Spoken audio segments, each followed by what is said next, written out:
They believed they were the apex predators of this gated community, sipping my vintage wine while secretly draining our life savings to fund their illicit paradise. My husband and the saintly neighbor next door forgot that every lie leaves a digital scar.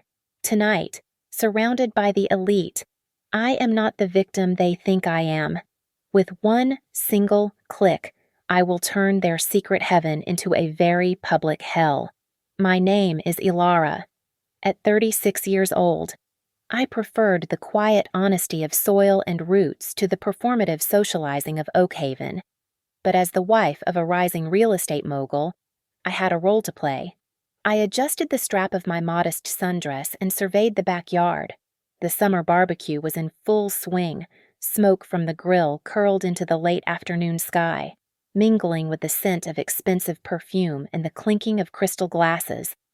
I was a landscape architect by trade, accustomed to designing sanctuaries for others. Yet standing on my own manicured lawn, I felt like a stranger trespassing in a glossy magazine spread. My husband, Marcus, stood near the patio doors. He looked immaculate in his linen shirt, holding court with a glass of scotch in hand. Beside him stood Serena, our neighbor from across the street and the zealous president of the Homeowners Association. If Marcus was the king of this social circle, Serena was undeniably the queen. She threw her head back, laughing at something Marcus said, her hand resting lightly on his forearm. It was a tableau of perfect, successful suburbanites. They make quite a team on that renovation committee. Mrs. Higgins chirped from beside me, nodding toward them. Yes, I replied, forcing a smile that did not reach my eyes. Business partners. That was the official narrative.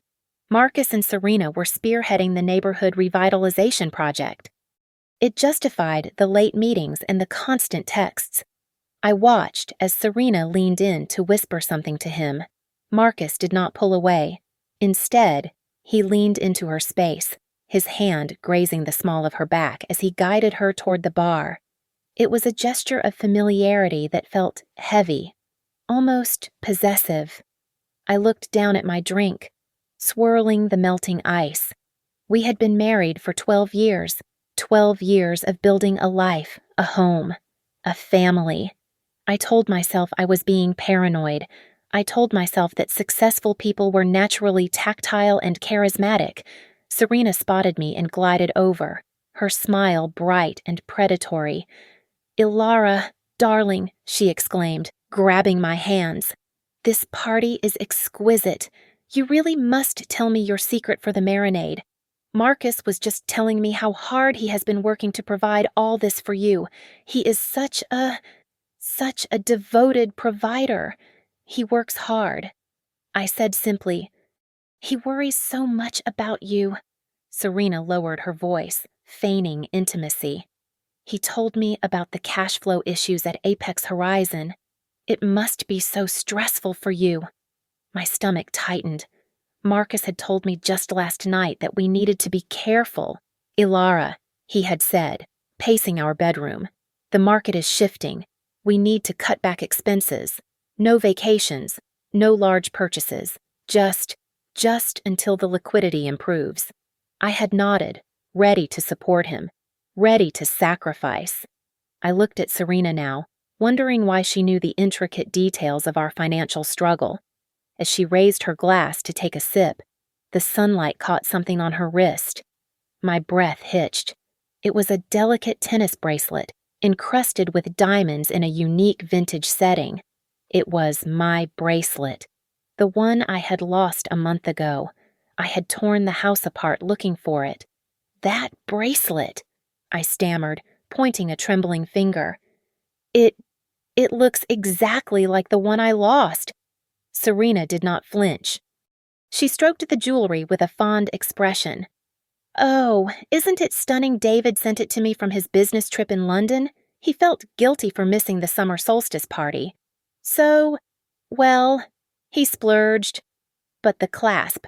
I insisted, my heart pounding against my ribs.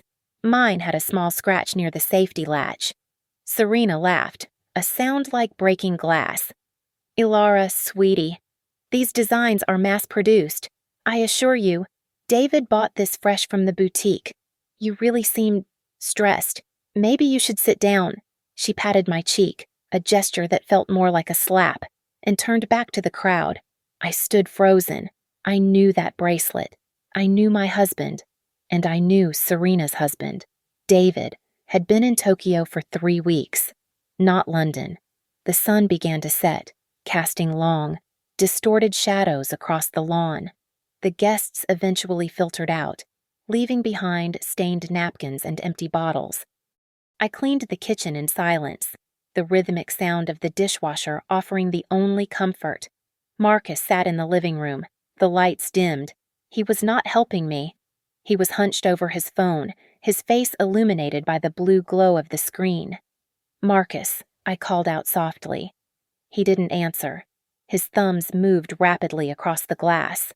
I walked closer and saw a small smile playing on his lips, a smile he never gave me anymore. "Marcus," I said louder. He jumped, quickly locking the screen and placing the phone face down on the coffee table. "Jesus. Ilara," he snapped, rubbing his temples. "Don't sneak up on me. I'm trying to manage a crisis here. Is everything okay with work?" I asked, feeling a cold draft in the room despite the summer heat. "I told you. Money is tight," he muttered, standing up and brushing past me without a glance. "I'm going to bed. Don't wait up." I stood alone in the center of the living room. The house was immaculate. The party was a success, but the silence was deafening. I looked at his phone sitting on the table, then at the dark window where I could see the silhouette of Serena's house across the street. A light flickered on in her bedroom window.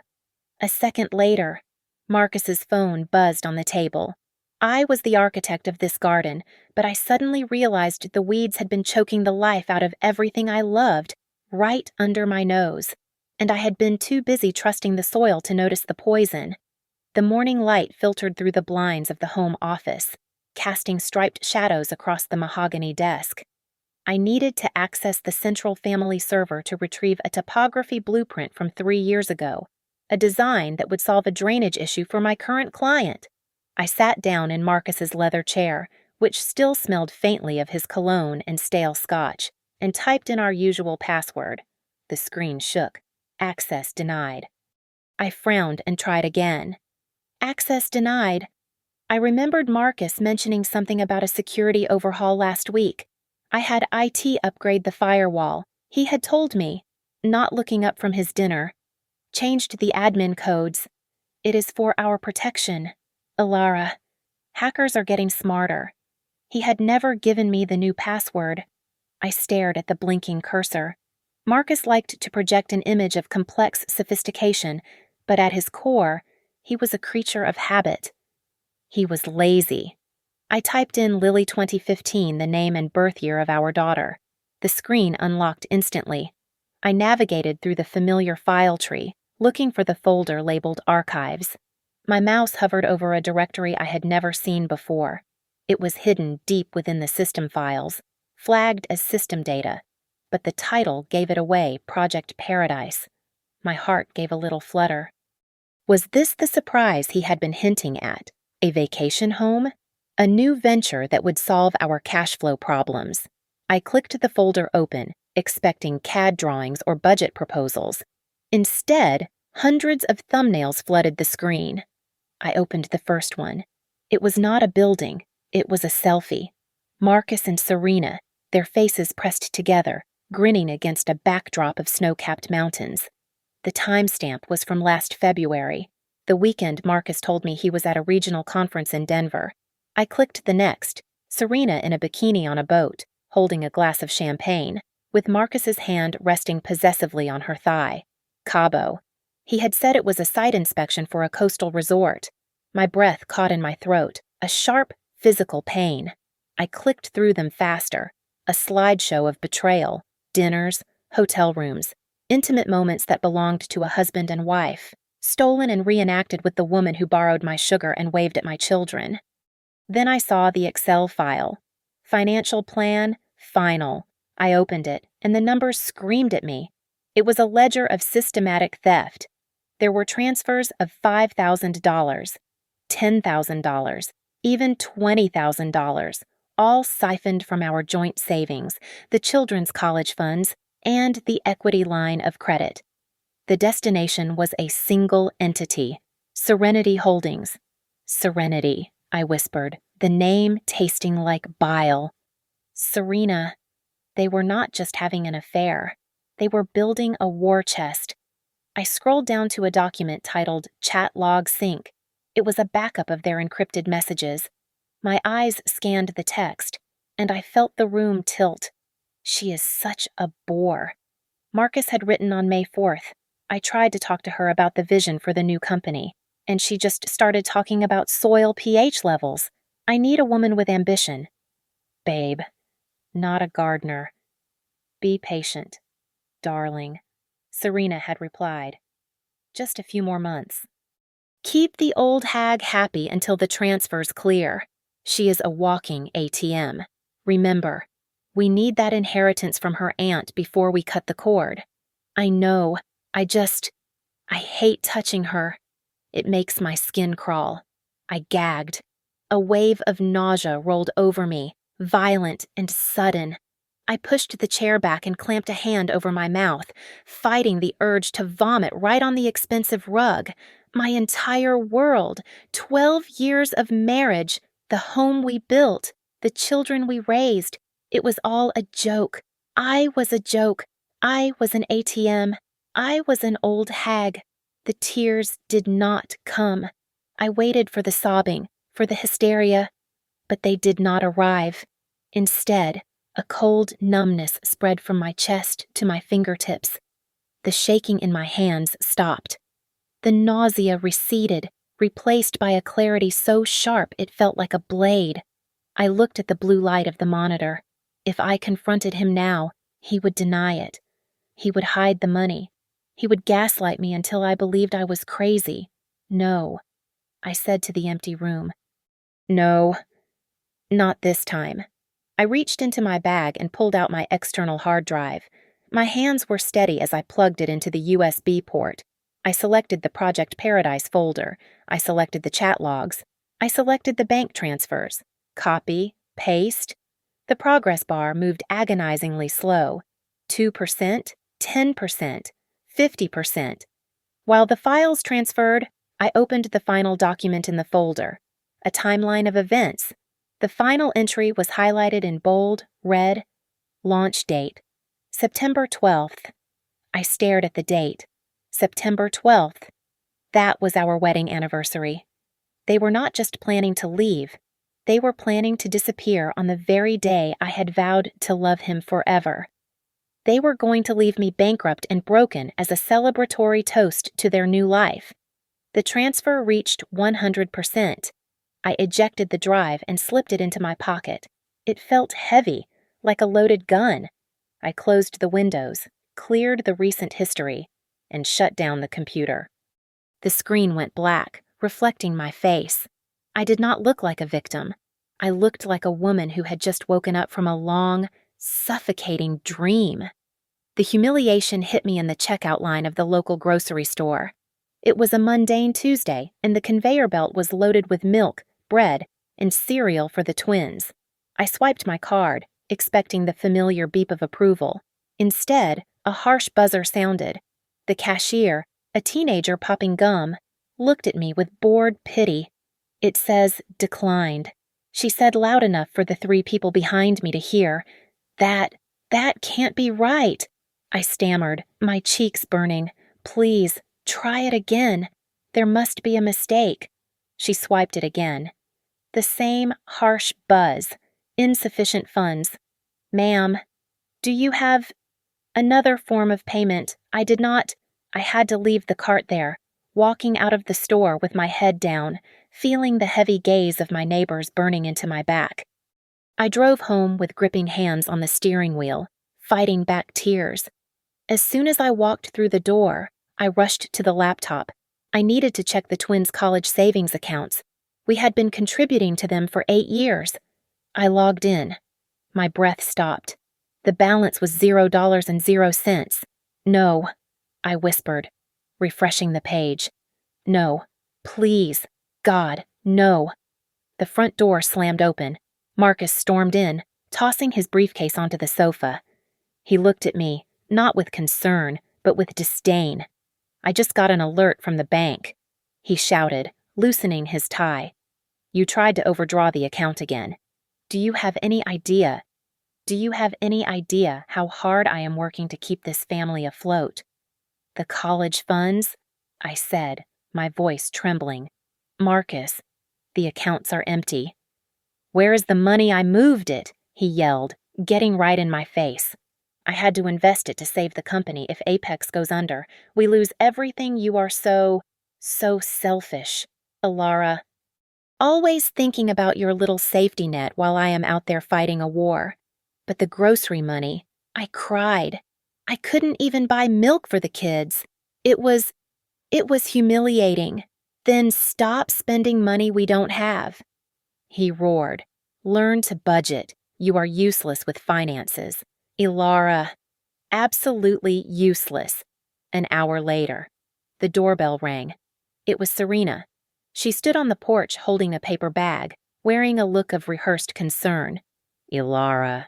Sweetie, she cooed, stepping inside without waiting for an invitation. I saw you rushing out of the store earlier. The cashier is a friend of my niece. She told me about the card situation. It must have been mortifying. She placed the bag on the counter. It contained generic pasta and a jar of cheap sauce. I brought these over, Serena said, placing a hand on my shoulder. Just some essentials to tide you over. I know things are tight. If you need me to teach you some budget-friendly recipes, just ask. Marcus tells me how much you struggle with the numbers. She smiled, a venomous, pitying smile, and left. I felt dirty. I felt small. But the true horror was yet to come. I went back to the computer and dug deeper into the bank records, looking for the authorization for the fund transfer. I found a document titled Refinancing Agreement. I opened it. It was a loan document taking out a second mortgage on our house, stripping away every cent of equity we had built over 12 years. At the bottom were 2 signatures. One was Marcus's, the other was mine. I touched the screen. The loop on the E was too wide. The slant was too aggressive. It was a forgery. He had stolen my identity to sell our home out from under us. That evening, the internet went dark. The twins came running downstairs, confused. Mom, the Wi-Fi is gone, Lily said. I need to submit my homework. And the piano school called, Ben added, looking at his shoes. They said I can't come back tomorrow because the tuition wasn't paid. Marcus walked into the kitchen, pouring himself a glass of water. I cut the non-essentials, he said coldly, not looking at the children. We can't afford luxuries like piano or high-speed internet because your mother cannot control her spending. I looked at my children's faces. They looked scared. They looked ashamed, as if they were a burden. It clicked. This was not just an affair. This was not just a man falling out of love. This was a demolition. He and Serena were not just planning to leave. They were systematically stripping me of my dignity, my home, and my ability to care for my children. They wanted to leave me on the curb with absolutely nothing. I looked at Marcus, who was calmly drinking his water, indifferent to his son's tears. The sadness in my chest hardened.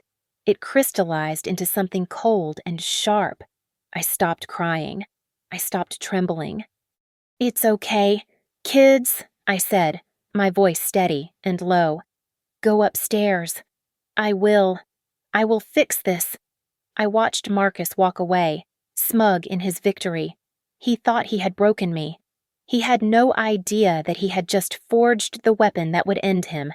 I drove straight to the glass monolith in downtown that housed Thorn Capital. I did not go there to weep on the shoulder of a relative. I went there to negotiate with a shark, Eleanor Thorn. Marcus's aunt, and the true financial power behind Apex Horizon, was a woman who valued profit over blood. Her assistant tried to stop me, but the look on my face must have been terrifying because she buzzed me through immediately. Eleanor sat behind a desk large enough to land a plane on. She did not stand up. "Ilara," she said, her voice dry as parchment. "Marcus tells me you are having a breakdown.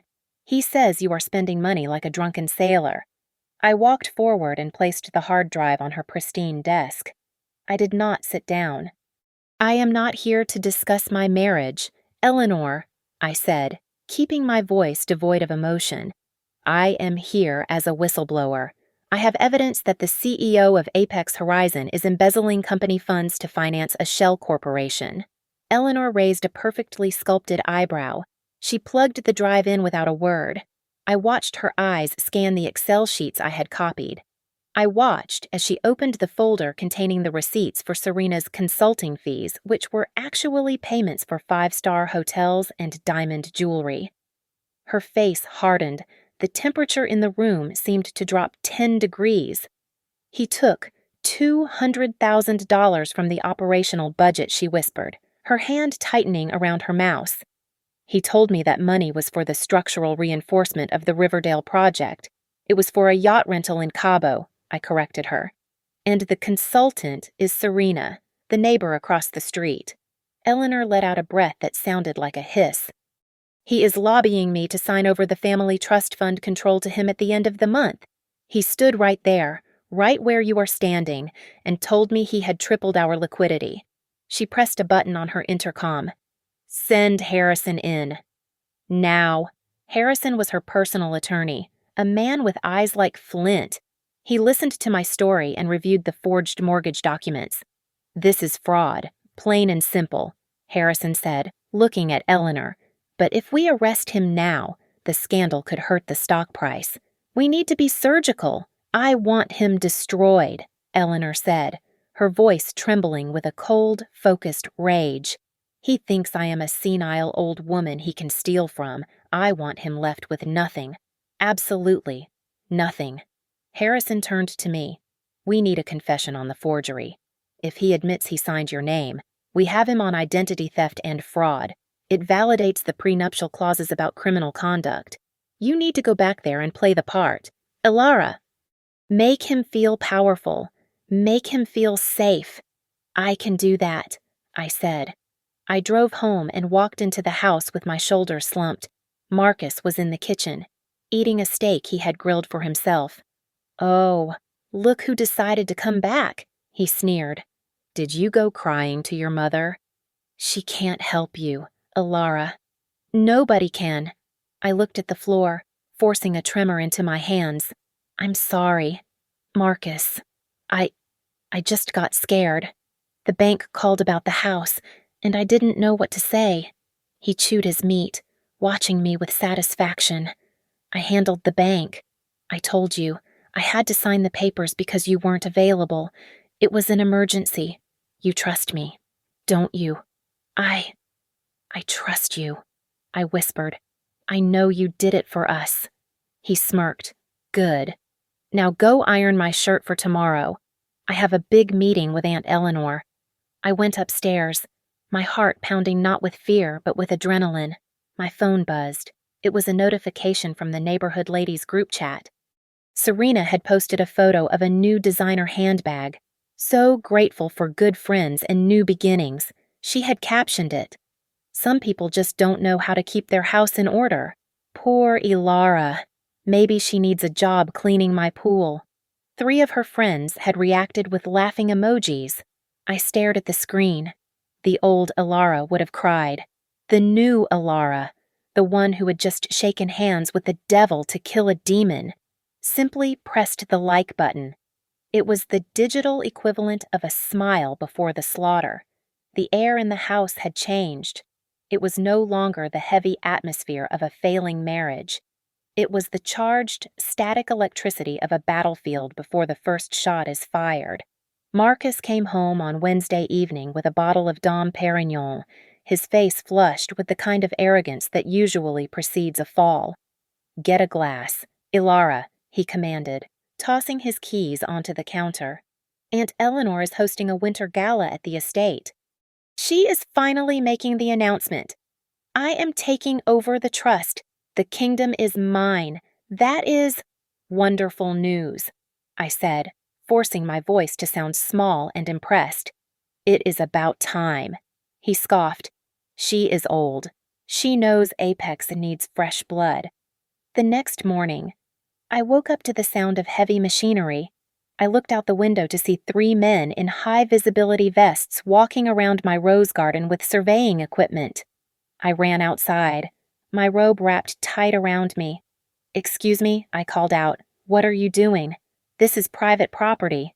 Serena stepped out from behind a trellis. She was wearing a hard hat that looked ridiculous on her perfectly blow-dried hair, holding a clipboard like she owned the place. "Relax, Ilara," she said, waving a hand dismissively. "I just hired a team to measure the grade. The new owners will likely want to tear out these old bushes and put in a modern koi pond. We need to improve the feng shui if we want to attract high-end buyers after you. Move on." She smiled, a sharp, cruel expression. She was already decorating my grave while I was still standing in it. Later that afternoon, Marcus slammed a stack of documents onto the kitchen table. "Sign these," he said, not even looking at me. "It is the debt restructuring I told you about. It consolidates the loans so we can save the house." I looked at the papers. They looked exactly like the ones he had shown me days ago. But I knew the truth. Harrison had swapped the files in my bag while I was at his office. I was not signing a consolidation agreement. I was signing an affidavit that confirmed I had no knowledge of the secondary mortgage and that my previous signature had been forged. I don't understand all this legal language." "Marcus," I stammered, picking up the pen with a trembling hand. "You don't need to understand," he snapped. "Just sign." "God, why must you make everything so difficult?" I signed. I handed him the warrant for his own arrest, and he tucked it into his briefcase with a satisfied smirk. Dinner was a torture session. Serena invited herself over, bringing a bottle of cheap wine. They sat across from me, their legs touching under the table. "You know, Ilara," Marcus said, cutting his steak aggressively, "you could learn a thing or two from Serena. She has vision. She is constantly looking for the next opportunity. You are content to just play in the dirt. It is embarrassing, frankly. We can't all be visionaries." "Marcus," Serena purred, resting her chin on her hand and gazing at him. "Some people are just meant to be support staff." I gripped my fork until my knuckles turned white, but I said nothing. I had to wait. The breaking point came an hour later. I was walking past the living room when I heard Serena talking to my daughter. "Lily, you know, sweetie," Serena was saying in a low, conspiratorial tone. "Your mommy tries her best, but she is a bit of a failure. She doesn't know how to keep a man like your daddy happy. You don't want to grow up to be weak like her." "Do you rage, hot and blinding, flooded my veins. I wanted to storm in there and drag her out by her hair, but I stopped. I breathed. If I reacted now, I would lose the war. I went to the study instead. I could hear Marcus on the phone, his voice hushed and frantic. I pressed my ear against the door. "I need 50,000 by Friday," he hissed. "Yes, I know the interest rate is 40%. I just need to plug the hole before the auditors see the books next week. Once the trust fund clears, I will pay you double. Just give me the money." He was borrowing from loan sharks. He was desperate. I waited until he went to the bathroom, then slipped into the study.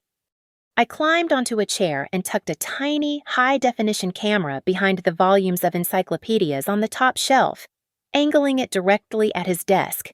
I needed them on video. I needed them discussing the laundering scheme. I was just stepping down when the door handle turned. Marcus walked in. He froze, looking at me, then at his briefcase which I had knocked over in my haste. The voice recorder I had planted inside earlier had slid halfway out. "What are you doing?" he asked, his eyes narrowing suspiciously. "And what is that black thing?" He took a step toward the bag. My heart hammered against my ribs like a trapped bird.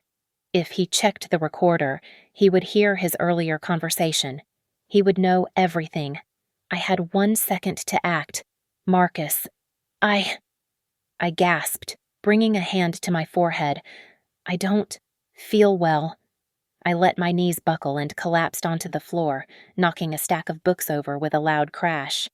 Elara, he shouted, more in annoyance than concern. He stopped reaching for the bag and knelt beside me, shaking my shoulder roughly. Elara, get up, Jesus! What is wrong with you now? Through my eyelashes, I saw him kick the recorder back under the desk in his frustration to check my pulse. I let out a low moan, playing the part of the weak, fainting wife, while inside, my mind was as sharp as a diamond cutter. I was safe. For now.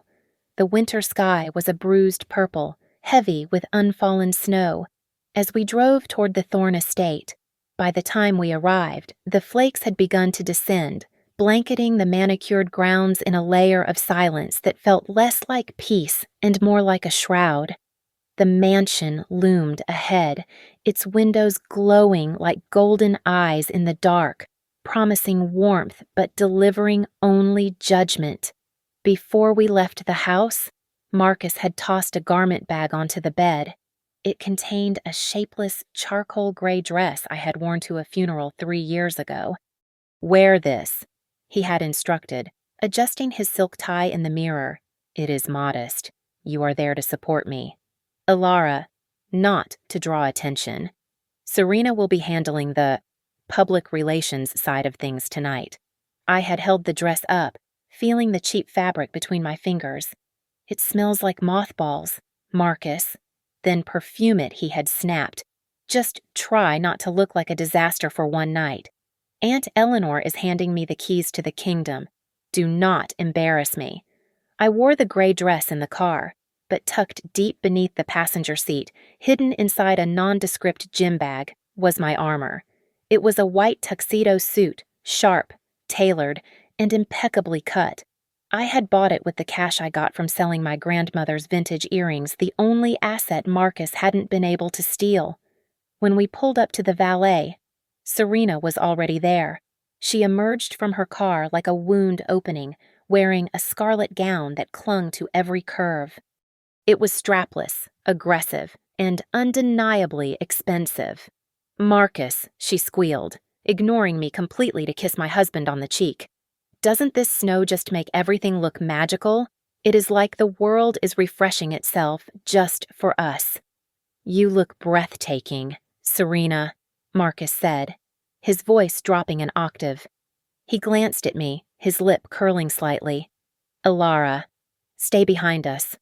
Try to blend in. I watched them walk up the grand staircase, arm in arm, greeting the city's elite as if they were already the lord and lady of the manor. I waited until they were swallowed by the crowd. Then I grabbed my bag and slipped into the staff entrance I knew from my landscape design days. 10 minutes later, the woman in the gray dress was gone. I stood before the mirror in the guest powder room. The white suit fit like a second skin. It was crisp, bright, and unapologetic. I slicked my hair back, applied a layer of blood-red lipstick that matched the war I was about to wage, and stepped out. The ballroom was a sea of black tuxedos and dark velvet gowns. When I stepped through the archway, the effect was instantaneous. I was a beacon of white light in a room of shadows. Heads turned, conversations stalled. I walked with a cadence I hadn't felt in years, my heels clicking a rhythm of absolute authority against the marble floor. I saw Eleanor sitting in her wheelchair near the fireplace. She looked frail, a tartan blanket draped over her legs, her head trembling slightly. To anyone else, she was a fading matriarch, but as our eyes locked across the room, I saw the steel trap of her mind snap shut. She gave me a microscopic nod. The lioness was ready. Marcus spotted me. His smile faltered, replaced by a look of confusion that quickly darkened into rage. He excused himself from a senator and marched toward me, his hand clamping down hard on my upper arm. "What the hell are you wearing?" he hissed through gritted teeth, leaning in close so others wouldn't hear. "I told you to wear the gray." You look like you are trying to stage a coup. Go change. Now! I looked down at his hand on my white sleeve. It looked dirty. Let go of me. Marcus, I said calmly. I said, go change. You are making a scene. I yanked my arm away with a force that made him stumble back a step. I smoothed the fabric of my jacket, smiling at him with eyes that were absolute zero. Save your energy for the speech, darling, I said, my voice carrying just enough for the nearby guests to hear the confidence in it. You are going to need every ounce of it. Serena appeared at his elbow, her eyes scanning my outfit with blatant jealousy masked as disdain. She swirled her champagne, stepping into my personal space. Well, she sneered. That is a bold choice. Ilara. White after Labor Day and a suit. It looks a bit masculine, don't you think? But I suppose when you are drowning in debt, you have to wear whatever you can find on the clearance rack. A few people nearby tittered nervously. Serena beamed, thinking she had scored a point. I stepped closer to her, towering over her in my stilettos. It is not about the price tag. Serena, I said, my voice smooth and lethal. It is about paying what you owe. Some of us have financial debts, and some of us have life debts. I am just here to collect. Her smile faltered. For the first time, I saw a flicker of fear in her eyes. She opened her mouth to retort, but the lights in the ballroom dimmed. The execution was about to begin. A crisp chime rang out, cutting through the low hum of conversation. Eleanor tapped her silver spoon against her crystal flute, the sound delicate but commanding instant silence. She gestured toward the stage with a withered hand. It was the signal. Marcus bounded up the stairs to the podium. He looked magnificent in his tuxedo, the very image of the American corporate dream. He held a glass of champagne aloft, the bubbles catching the light of the chandeliers. His face was flushed with the intoxication of imminent victory. He believed he had already won. Ladies and gentlemen, friends, esteemed colleagues, Marcus began, his voice smooth and practiced. Tonight is not just a celebration of winter. It is a celebration of legacy. It is about the future we build on the foundation of the past. At Apex Horizon, we believe that integrity is not just a word. It is the bedrock of every deal we make. It is the soil in which we plant our trust.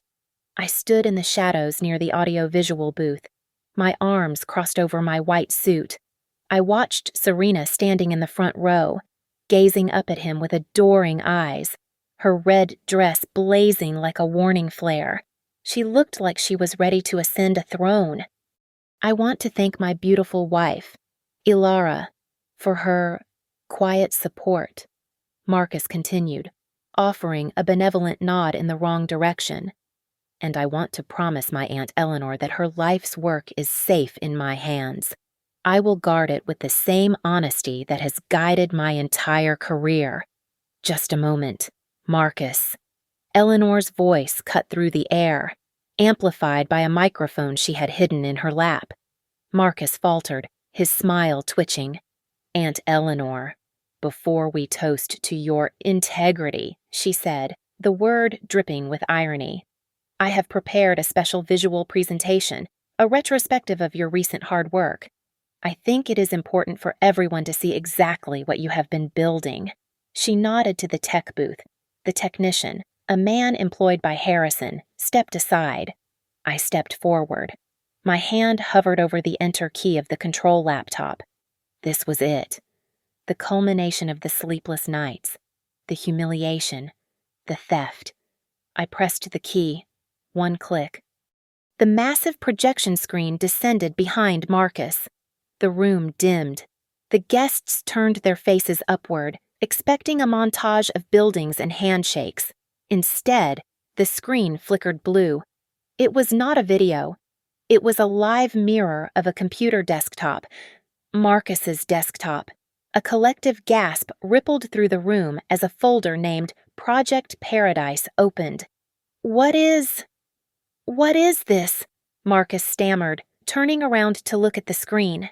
Hundreds of images cascaded onto the display, magnified to 10 feet tall. There was Marcus and Serena in the hot tub in Aspen. Marcus and Serena kissing on the deck of a yacht. Marcus and Serena holding up a sign that said, "Goodbye, Oak Haven." The resolution was crystal clear. Every bead of sweat, every illicit touch was broadcast to 200 of the city's most influential people. Then came the spreadsheets. Rows and columns of financial data filled the screen. Red lines showed transfers of $50,000, $10,000, $100,000. The source column read, Company Operations and Education Fund. The destination column read, Serenity Holdings. But the visual was only the beginning. The audio file I had cued began to play over the ballroom's state-of-the-art sound system. God, she is such a stupid cow. Marcus's voice boomed through the speakers, distorted but unmistakable. Ilara actually believed the loan was for the business. I forged her signature on the second mortgage this morning. She didn't even read the papers. The room went deathly silent. And the old bat. Serena's voice replied, shrill and laughing. When does she kick the bucket? I am tired of waiting for her to die so we can get the big payout. Soon, babe, Marcus's voice answered. The old witch is on her last legs. Once I get power of attorney next week, we drain the trust and vanish. We will be drinking margaritas while they are filing for bankruptcy. Crash! The sound of shattering glass tore through the silence. Serena had dropped her champagne flute. It exploded on the marble floor, shards flying around the hem of her red dress. She stood frozen, her mouth opening and closing like a fish on dry land. Marcus stood on the stage, paralyzed. The color drained from his face so fast it looked like his blood had simply evaporated. He looked at the screen, then at the silent, horrified crowd, and finally at Eleanor, who stared back at him with eyes of granite. No, Marcus whispered into the microphone, the sound screeching with feedback. No, this is not real. He waved his hands frantically at the screen. Turn it off. Turn it off, he screamed, his voice cracking. This is a trick. It is. It is AI deepfake technology. Someone is trying to frame me. I never said those things. He looked desperate, wild, scanning the room for an ally, but met only walls of disgust. The apex predator had walked right into the trap, and the cage door had just slammed shut. The silence that followed Marcus's desperate denial was broken by a sound no one expected, the sharp, rhythmic tap of a cane hitting the floor, not for support, but for emphasis. Eleanor Thorne pushed the tartan blanket off her lap. She did not call for help. She did not struggle. She simply stood up, rising from her wheelchair with a spine as straight as a steel beam. The frail old woman Marcus had mocked was gone, replaced by the matriarch who had built an empire from nothing. You called me an old witch, Eleanor said, her voice amplified by the microphone, clear and terrifyingly calm. Well, Marcus, you are about to learn that witches know how to cast spells, and my spell is eviction. As of this moment, you are stripped of all titles at Apex Horizon. You are removed from the family trust. And Serena, my lawyers are currently filing charges against you for conspiracy to commit fraud and grand larceny. Marcus looked like he had been slapped. He opened his mouth, but no sound came out. I stepped out of the shadows. I walked up the stairs to the stage, my white suit glowing under the spotlights. Marcus shrank back as I approached, but I didn't even look at him. I took the microphone from his limp hand. I turned to the crowd, to the neighbors who had whispered about my failure as a wife, to the business partners who had snubbed me. I know numbers can be boring, I said, my voice steady, projecting to the back of the room. So let me translate this spreadsheet for you. Line item 402, $7,000. I pointed to the screen where the figure was highlighted in red. That was not a business expense. That was the tuition for my son's math camp. It paid for a weekend at a vineyard for Marcus and Serena. I walked to the edge of the stage, looking directly down at Serena. She was clutching her purse, her face a mask of panic. Line item 300, I continued, my voice hardening. $12,000. That was the retirement fund for Marcus's own mother. He stole from the woman who gave birth to him to buy, what was it? Marcus a jet ski. A low murmur of revulsion rippled through the crowd. I raised a hand, silencing them. I wasn't finished. I pointed a finger straight at Serena, an accusation that felt like a physical blow. And that dress, I said, locking eyes with her. That beautiful, custom-made red silk dress Serena is wearing tonight. It cost $5,000. I know, because I saw the receipt. That is the exact amount that was in the emergency medical savings account for my daughter, Lily. He emptied it 2 days after she had a fever scare. You monster. A woman in the front row whispered, loud enough to be heard. The admiration in the room evaporated, replaced instantly by visceral disgust. The socialites who had fawned over Serena now recoiled as if she were contagious. She is lying, Marcus screamed suddenly, his face twisting into a rictus of pure, unadulterated hate. She is insane. She is trying to ruin me. He lunged. I will kill you, he roared, charging across the stage toward me, his hands curled into claws. You ungrateful, treacherous bitch. I did not flinch. I did not step back. I watched him come, knowing he would never reach me. Before he could get within 5 feet, 2 large men in dark suits stepped out from behind the curtain. They moved with the speed of professionals.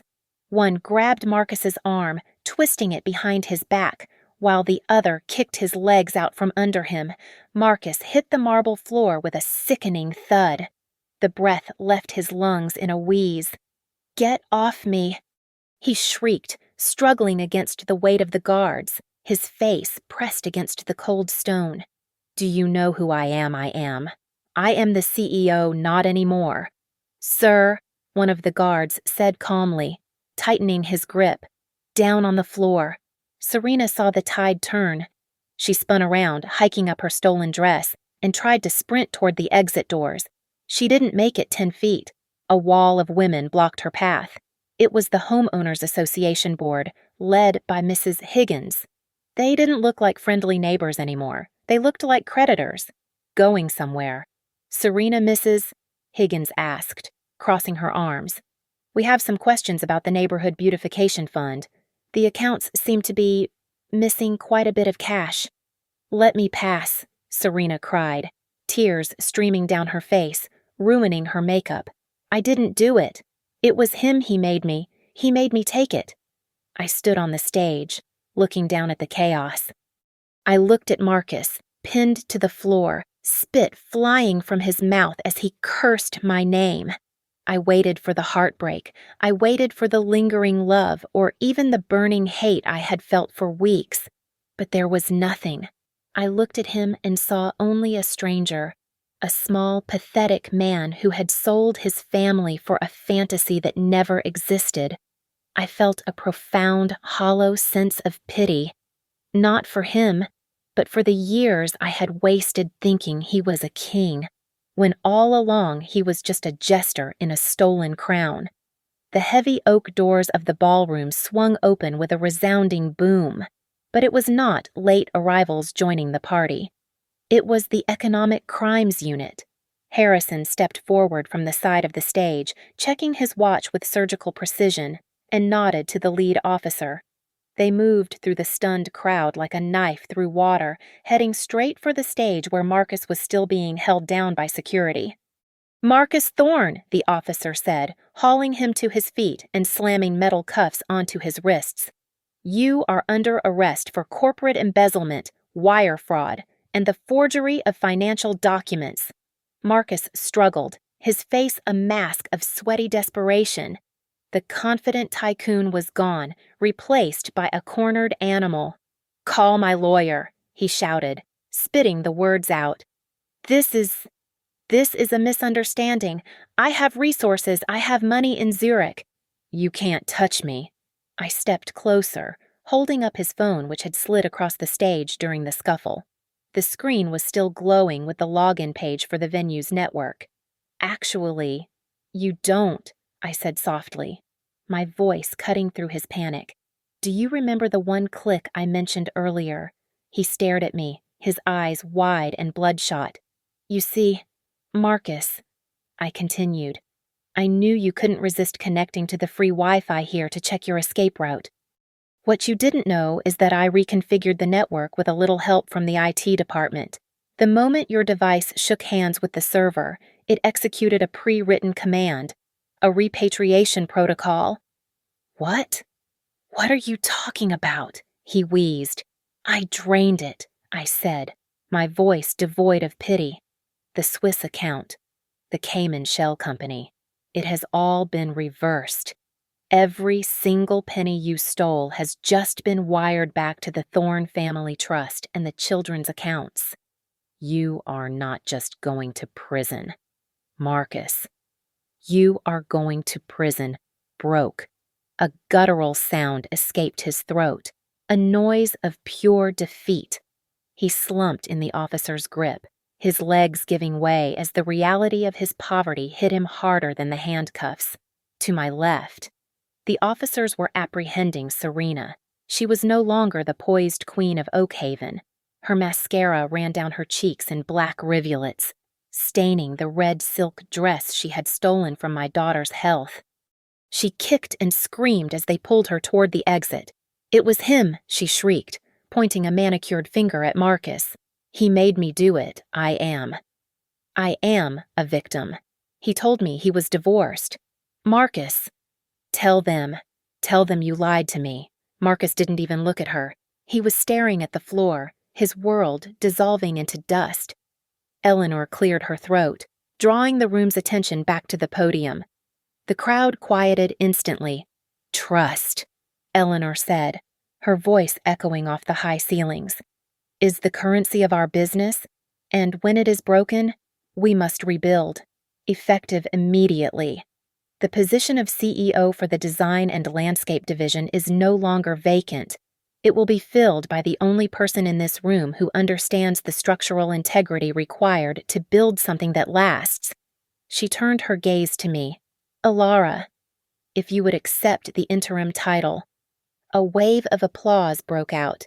It started politely but grew into a roar. The same people who had snubbed me at the buffet line, the investors who had looked through me as if I were invisible, now surged forward.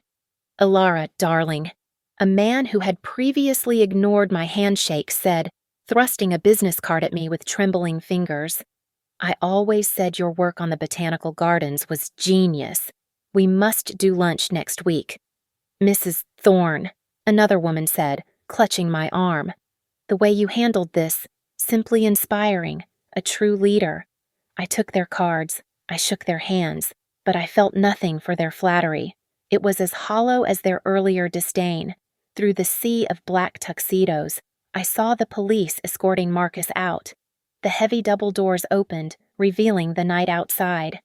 The flashing red and blue lights of the cruiser swept across his face, illuminating the absolute despair in his eyes. He looked back once. Our eyes met. There was no anger left in him, only a terrifying realization of the void he now faced. He was shoved into the back seat, and the door slammed shut. The barrier between his world and mine was now permanent. I excused myself from the sycophants and walked to the balcony. I pushed open the French doors and stepped out into the winter night. The snow had stopped falling. The air was biting cold, sharp enough to freeze the breath in my lungs. But for the first time in months, I did not shiver. I looked down at the driveway as the police cars drove away, carrying the wreckage of my past into the dark. Inside, the party raged on, celebrating the new hierarchy. But out here, in the silence, I felt a warmth spreading through my chest. It wasn't triumph. It was freedom. The morning sun over Oak Haven was sharp and unforgiving, exposing the world with a clarity that felt brand new. By 9 o'clock, I was not crying into a pillow. I was sitting in the mahogany-paneled conference room of the First National Bank, flanked by Harrison and a team of auditors. We were there to execute a seizure of assets based on an infidelity clause in our marriage contract that Eleanor had quietly advised me to activate years ago, a clause Marcus had been too arrogant to read closely. "Sign here," Harrison said, sliding a document across the table. I signed. With that stroke of the pen, the luxury SUV Marcus drove, the portfolio of stocks he had hidden, and the remaining equity in the vacation home were transferred solely to me to cover the stolen funds. He was not just incarcerated, he was being financially erased. An hour later, I stood in the doorway of Serena's penthouse. The police had unsealed it briefly for the asset recovery team to retrieve items purchased with stolen company funds. The place was a wreck. It smelled of stale perfume and desperation. On the floor, amidst scattered clothes and overturned furniture, I saw a framed photograph. It was the one from Aspen, the two of them smiling in the snow. The glass was shattered, trampled into dust, likely by Serena herself in her final moments of panic. I looked at the broken faces of the people who had tried to destroy me and felt a profound sense of closure. The shrine to their ego was now just a pile of garbage. My phone rang. The caller ID displayed County Detention Center. I accepted the call. Alara Marcus's voice was a jagged whisper, unrecognizable from the booming baritone of the CEO I used to know. "Alara, please. You have to help me. The bail. It is set at $2 million. I can't survive in here. You know I have asthma. You know I get claustrophobic. That sounds like a personal problem. Marcus," I said, my voice steady. "Don't be like this." He sobbed, the sound pathetic and wet. "Think of the twins. Think of Lily and Ben. Do you want them to grow up knowing their father is a felon for their sake? Please, drop the charges. I will change. I swear. I will be the man you wanted." He was using our children as human shields, just as he had used them as excuses to rob us. The last ember of affection I held for him extinguished instantly. "You are not their father anymore," I said, cutting through his pleas like a scalpel. "You are just a lesson. A very expensive lesson that I will teach them to avoid for the rest of their lives." I tapped the red icon. Call ended. Then I opened the settings and blocked the number. Permanent silence. That afternoon, I sat at my kitchen table and signed the petition for a unilateral divorce. With the mountain of evidence regarding his financial abuse and criminal activity, full custody was not a request, it was a guarantee. I capped the pen and looked at the smart home hub on the wall. It was time for the final ritual. I accessed the security admin panel. I selected the user profiles for Marcus and Serena. I did not hesitate. I pressed delete. "Are you sure the system asked?" I clicked yes. The digital fingerprints were wiped from the database. The codes were scrambled. The locks on every door in the house reset with a mechanical thud that echoed through the hallway. It was the final click. They could never enter my sanctuary again. The doorbell rang. It was Eleanor. She did not come with lawyers or files this time. She came with a box of herbal tea. We sat on the back porch, wrapped in wool blankets, watching the steam rise from our mugs. "You handled yourself well," Eleanor said, staring out at the garden I had designed. "I had a good teacher," I replied. We did not need to say more. We were two women who had survived the fires set by greedy men, and we were warming our hands over the embers. I looked out into the yard. Lily and Ben were chasing each other through the piles of autumn leaves, their laughter ringing clear and unburdened in the crisp air. For so long, I had believed that I needed a partner to secure their future, to validate my own worth. I watched them run, safe and happy, and realized I had everything I needed. I did not need a man to define my happiness or my wealth. I was the architect of my own life. I went back inside and opened my laptop. The folder Project Paradise sat on the desktop, a monument to their betrayal. I dragged it to the trash bin and emptied it. The screen was clean. I right-clicked and created a new folder. I typed the name slowly, Genesis. It was the start of my own firm, my own designs, my own legacy. I was rebuilding from the ashes, not as a victim, but as a survivor. I walked to the window and looked east. The sun was just beginning to crest over the horizon, painting the sky in strokes of gold and violet. I smiled, a genuine, bone-deep smile. I had won, and I hadn't used a gun or a fist. I had won with my dignity, my intelligence, and the absolute refusal to be broken. Thank you so much for listening to my story. I would love to know where you are tuning in from, so please leave a comment below to share your thoughts and connect with others. If you enjoyed this retribution, please subscribe to the channel Lily Revenge Stories, like this video, and hit the hype button to help this story reach even more people.